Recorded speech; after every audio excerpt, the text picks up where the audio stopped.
Bienvenue à tous sur Africa 24, reconnu comme l'un des leaders qui font de l'Afrique une zone de croissance. Samba Batili, fondateur d'Africa Development Solution Group, partage avec nous les ambitions de son entreprise et son regard sur le développement du continent. Monsieur Samba Batili, bienvenue sur ce plateau d'Africa 24. Merci, on va reçu. Vous êtes le fondateur d'Africa Development Solution Group. Parlez-nous des activités de votre entreprise. Merci. Euh, Africa Development Solutions est un groupe que j'ai créé en 2004.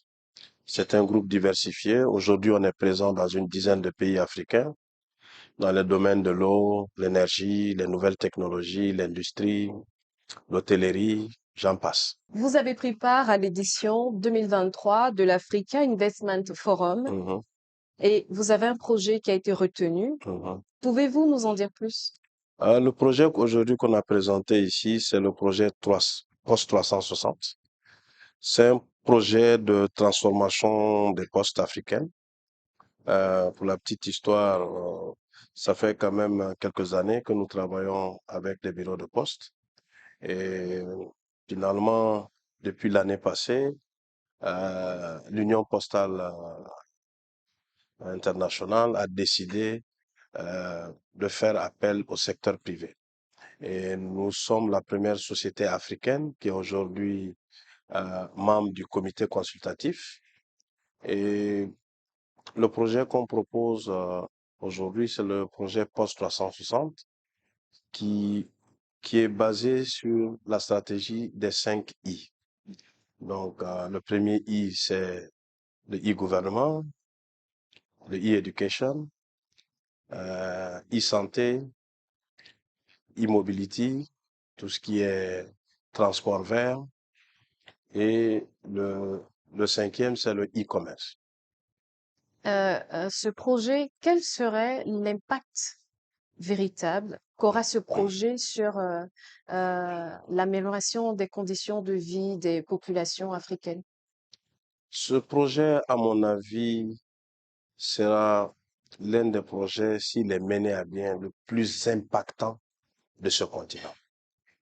Et pour y parvenir, nous avons fait appel à un consortium de sociétés de classe mondiale, américaines, européennes, africaines, pour pouvoir donner ces services-là dans ces bureaux de poste.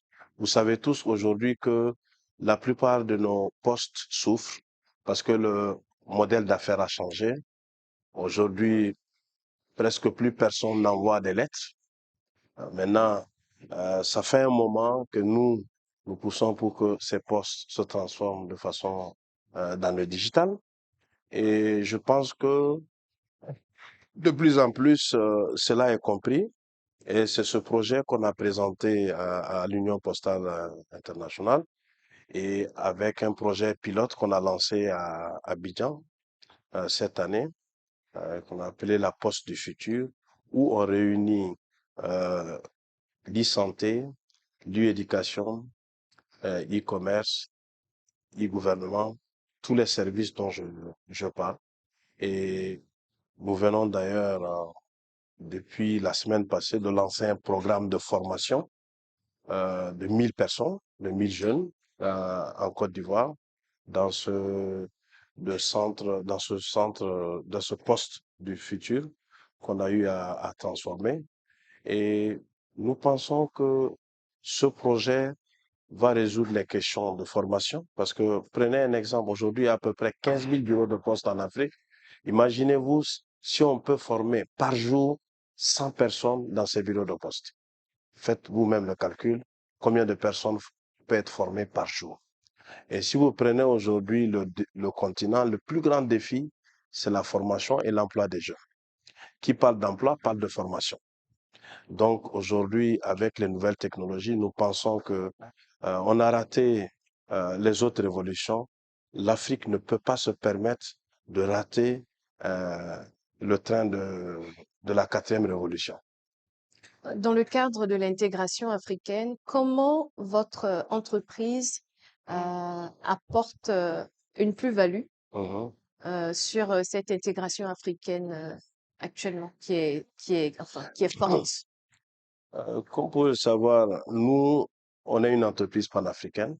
Nous croyons beaucoup à l'intégration africaine et pour cela, nous militons dans plusieurs associations comme Afro Champion, comme beaucoup d'autres associations qui œuvrent à l'intégration africaine. Pour la petite histoire, quand on, quand il y avait le projet de CFTA, moi j'ai affrété un avion pour mettre à la disposition de l'Union africaine pour rallier les pays africains. Nous, à ADS, on sait que pertinemment, sans cette intégration, il n'y a pas de développement pour ce continent parce qu'on ne peut pas continuer à faire du commerce pour des populations de 10 millions ou à faire de l'industrie pour des populations de 10, 15 millions en sachant que euh, les autres continents comme l'Asie produisent pour 1 milliard ou 2 milliards de personnes. Donc l'Afrique n'a pas d'autre choix que de s'intégrer.